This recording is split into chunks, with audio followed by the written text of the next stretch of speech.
They announced a while ago. First, Ana de Armas is one of the hottest names in the business right now. I mean, I loved her, albeit small part, in the most recent James Bond film. A number of other things. I'm not going to lie. It was probably my least favorite performance of her in Gray Man, but I've loved her in just about everything we've seen. And of course, it caught a lot of people's attention when they said she was going to be Marilyn Monroe. And then, of course, this project got even more attention when they said it's going to be NC-17, which I can't remember the last time. I think there was like a horror movie back in the AMC days that I was there that got an NC-17 that was going to be released in theaters. Anyway. My life is NC-17. My life is NC-17. True. So today, the first trailer dropped for the movie Blonde, which is, of course, the Marilyn Monroe picture starring Ana de Armas.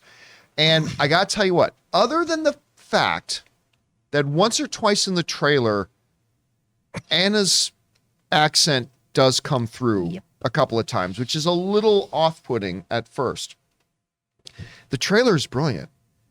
And I felt myself getting emotional on this very personal story about this. I love these stories about these individuals who you think are on top of the world, but are actually dealing with unspeakable pain at the same time and struggle and things like that.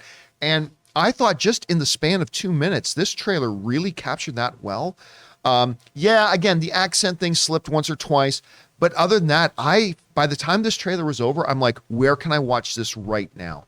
I wanted to see this immediately. So I think this thing's a big winner. Rob, you had a chance to see the trailer. What do you think of it? I thought it looked great. I mean, you could tell I dread what is in this movie. Yeah. There's going to be some rough things in this film that are not going to be pleasant to watch, I would imagine. But I love the fact, though, I love the way it looks. I thought her performance, you can already tell it's heartbreaking. Yeah. And Andrew Dominik is a great filmmaker. This looks pretty hard hitting. I mean, I think Netflix, I don't know if this is Oscar bait yet, but it might be. I mean, it might be in the Oscar conversation. Well, Chris, you had a chance to see it. Yeah. What were your impressions of the trailer? Ooh, it looks really compelling because, I've been really concerned about why we get that NC-17 rating, if it's really, really, an exploitative film, because she was an actor who was incredibly exploited her entire career she was, yeah. in so many ways. So I have had a lot of concern about what's going to happen here. She seems amazing in this. The dialect does slip up, and that is a thing that you talk about a lot in acting, is the sustainability of a voice or dialect or things like that. But she did go through 9 months of dialect coaching for this. There also were ADR sessions for her on this too, so I guess we just kind of missed a few.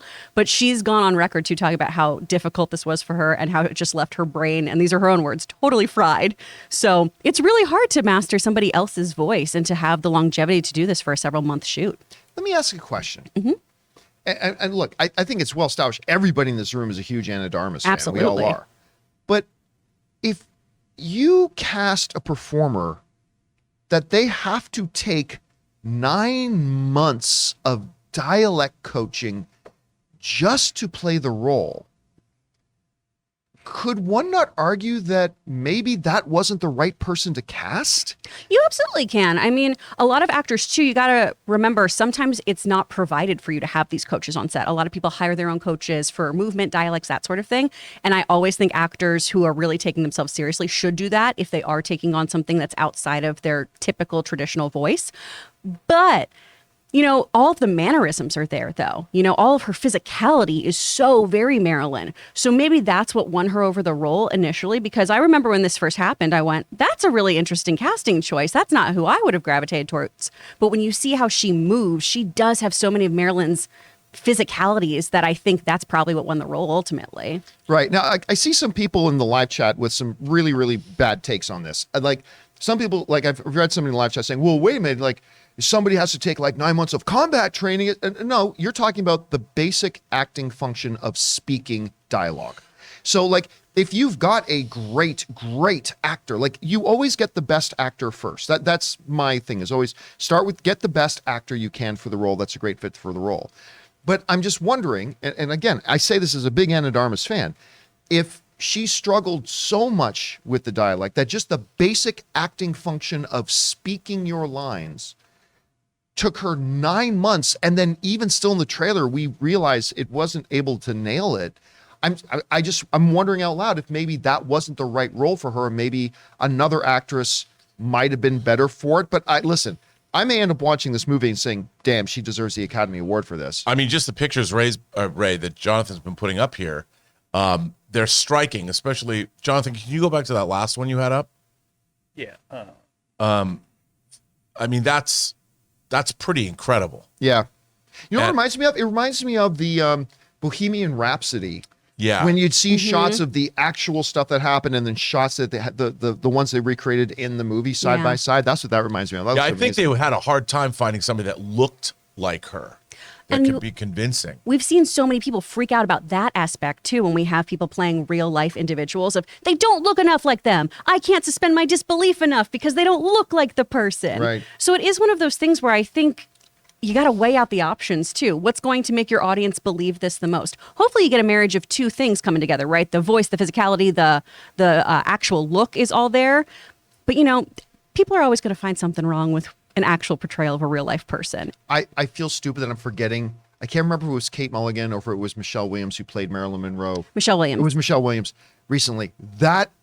I think that might be my favorite Marilyn Monroe. Oh, My Week with Marilyn? Yeah. So good. I think that might be my favorite Marilyn Monroe thing. But there's so much that's intriguing about this, and I think the trailer's fantastic. Anyway, guys, question is for you.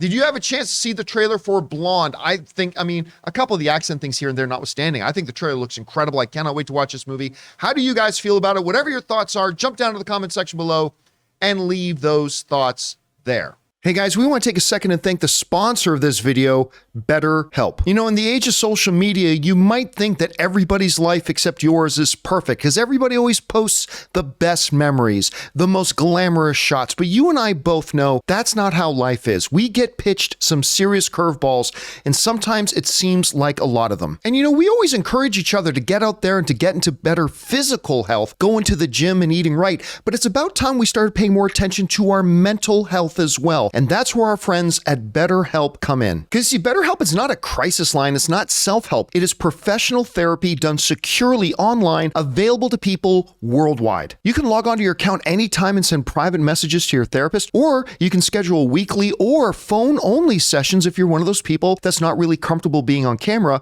And getting therapy every week is as easy as just a few clicks on your laptop or phone. It is time to invest in your own mental health, and BetterHelp is a great way to invest in yourself. And right now, they have a special offer for all of the John Campea Show listeners to get 10% off your first month at betterhelp.com/Campea. That's 10% off your first month of online therapy at betterhelp.com/Campea.